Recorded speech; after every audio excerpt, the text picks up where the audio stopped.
අද ඔයාට මං අරන් ආවා රසම රස චීස් රොටියක් හදාගන්න විදිහ. උදේ කෑමට, රෑ කෑමට, ටී ටයිම් එකට වගේ ඕනම අවස්ථාවකට ඔයාට මේ රොටිය ලෑස්ති කරගන්න පුළුවන්. වැඩි වෙලාවක් යන්නෙත් නෑ.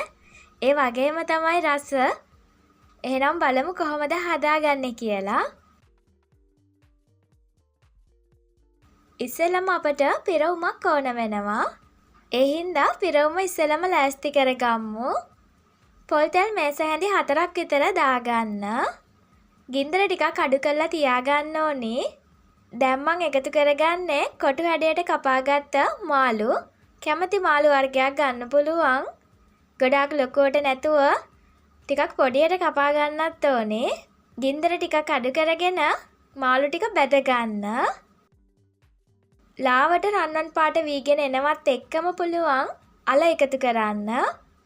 අලත් මම එකතු කරගන්නේ කොටු හැඩයට කපාගෙන අමු අල ගෙඩියක් ටිකක් ලොකු එකක්. දැන් මේ දෙකම රන්වන් පාටක් එනකම් බැද ගන්න ඕනේ.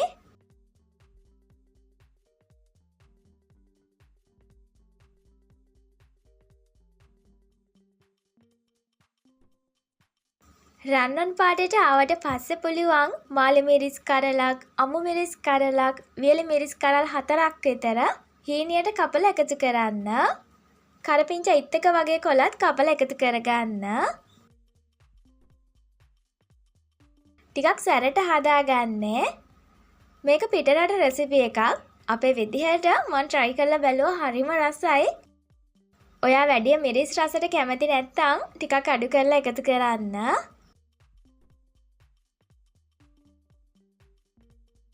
කෑලි මිරිස් කුඩු තේ හැඳි 2ක් වගේ එකතු කරගත්තා.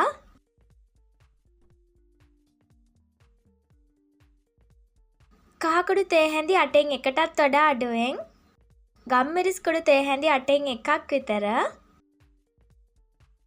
ලුණු තේ හැඳි 4න් එකක්. විනාඩි 3-4ක් ටෙම්පරාදු කරගන්න. ඔයා කැමති නම් මේකට දෙහි අඹුල් පොඩ්ඩකුත් එකතු කරගෙන කලවම් කරන්න පුළුවන්. ඊට පස්සේ ලිපෙන් අයින් කරන්න. පෙරවුම හදාගෙන ඉවර හින්දා අපි පිටි මිශ්‍රණය ලෑස්ති කරගමු. පාන් පිටි ග්‍රෑම් 150ක් අරගත්තා. ලුණු කුඩු තේ හැඳි 8න් එකක්. පොල් තෙල් මේස හැඳි 2ක් වගේ එකතු කරන්න. බටර් එකතු කරන්නත් පුළුවන්. එතකොට රසය තවත් වැඩි.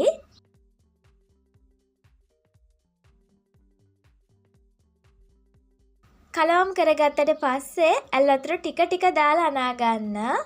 අතේ ඇලෙන්නේ නැති ගානට මේ පිටි මිශ්‍රණය හදා ගන්න ඕනේ.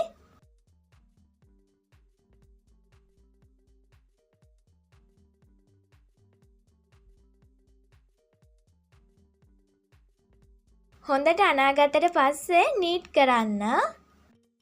එතකොට ඔයාලට මේ වගේ මෘදුවට හදාගන්න පුළුවන් පිටි මිශ්‍රණය. දැන් මම කොටස් 4කට වෙන් කරගන්නවා. රොටි 4ක් හදාගන්න හින්දා කොටස් 4කට වෙන් කරගන්නේ. ටිකක් පොඩි ගුලි එන්නේ දෙහි ගෙඩියක තරම් වගේ. ඊට පස්සේ පාන් පිටි ටිකක් දාලා තුනී කරගන්න. පුළුවන් තරම් තුනී කරන්න.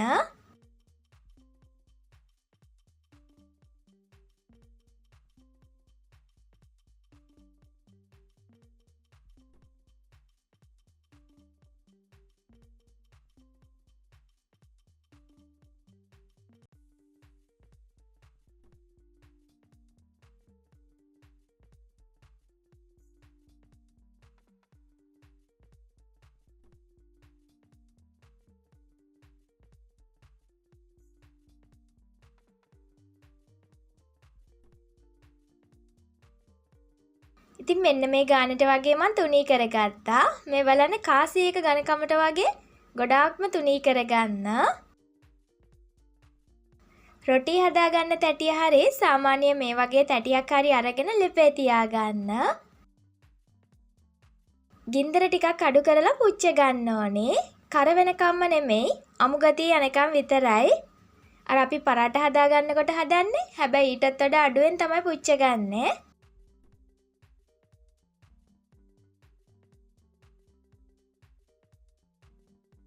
මෙන්න මේ ගානට රොටි 4ම මං ඒ විදිහට පුච්ච ගත්තා. ඝනකමට එම හදාගන්න එපා. එතකොට නමන්න කරන්න බෑ, කැඩිලා යනවා. ගොඩාක්ම තුනියට හදාගත්තම මේ විදිහට නමන්න කරන්න එහෙම පුළුවන්. ඊට පස්සේ මම රොටියක් අරගෙන අර අපි හදාගත්ත පිරවුමෙන් ටිකක් දාගන්නවා පැත්තකට වෙන්න.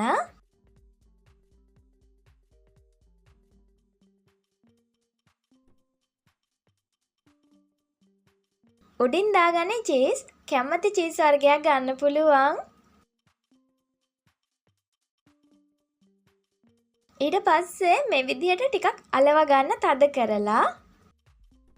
රොටි 4ම මේ විදිහට ලෑස්ති කරගන්න. ඊට පස්සේ පුළුවන් තෙල් චුට්ටක් වැඩිපුර දාලා පුච්ච ගන්න.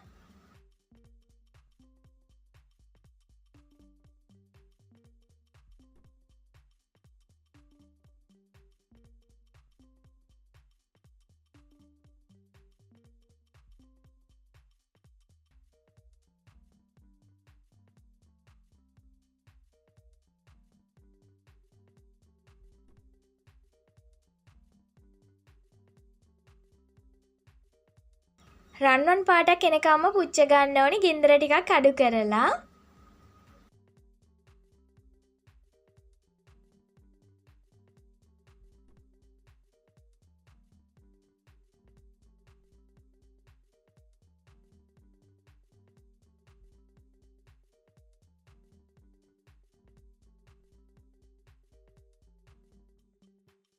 හරි රසයි මේ රොටිය.